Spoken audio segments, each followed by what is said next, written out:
I put my finger on. It was you. It was you.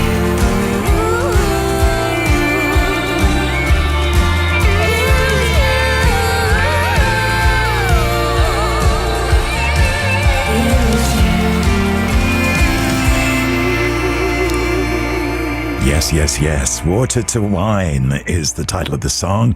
Bowen Young, it's an exclusive tonight. It's out tomorrow. New from Nashville star Claire Bowen and her husband Brandon Young, who are playing Hyde Park in London tomorrow, supporting Billy Joel. They've got their own show also at the O'Meara in London on Monday, and they're part of the Nashville 10-year anniversary tour of the UK, which takes place later this year. That's it. Thanks for listening. Trevor Nelson coming up after the news. This is Radio 2 on BBC Sounds and on your smart speaker. Play BBC Radio 2. BBC News at 10 o'clock. This is Catherine Cracknell.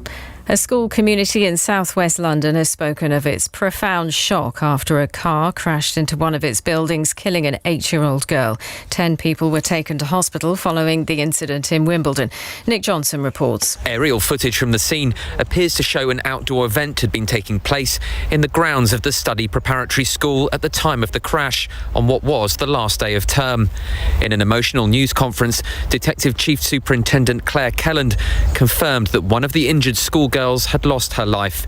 She said the driver, a woman in her 40s, had been arrested on suspicion of causing death by dangerous driving.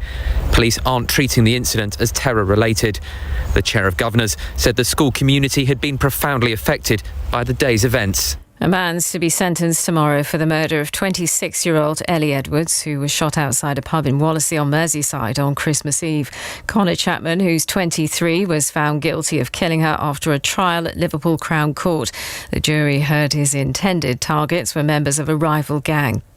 4 police officers who were involved in the original investigation into the racist murder of the teenager Stephen Lawrence are not to face criminal charges. The Crown Prosecution Service rejected charges of misconduct in public office after considering a file of evidence for nearly 3 years. The former Chief Prosecutor for North West England, Nazir Afzal, says he's disappointed because the case has had a long-term effect on attitudes towards the police. There are murders, 650 every year or plus, and so every one of them needs an officer and officers that will do their job properly. And this sadly was an example of where it didn't happen, and it's left this open sore.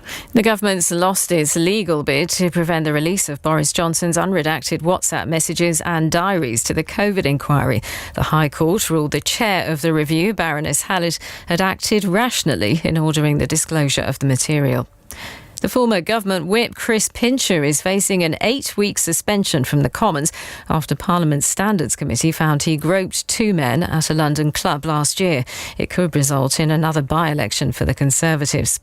Tennis, and Andy Murray's in action in his second-round match at Wimbledon against Greece's Stefanos Tsitsipas. The crowd's been cheering on the British tennis player all evening.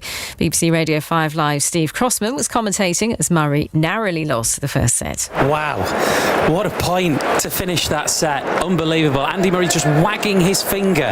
Maybe at himself, maybe at somebody else, maybe at a call he didn't like. You never really know, but he's having a good chat with himself right now. And in the past few minutes, Murray's levelled the match to 1 set all. And the last known pair of Rembrandt portraits in private hands are sold at auction in London for £11 million. They depict an elderly couple and have been owned by the same family for nearly 200 years. And the weather: heavy rain and strong winds for Northern Ireland, Scotland and North West England, dry and clear elsewhere. That's the BBC News at 3 minutes past 10. Thank you very much, and thank you, Sir Bob.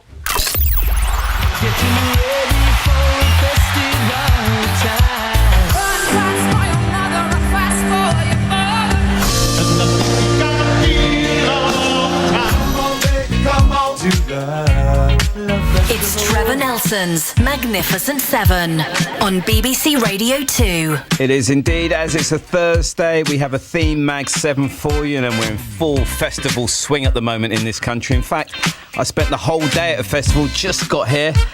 So 7 songs, all with a connection to festivals to look forward to. The Magnificent 7 on BBC Radio 2. 1, 2, 3,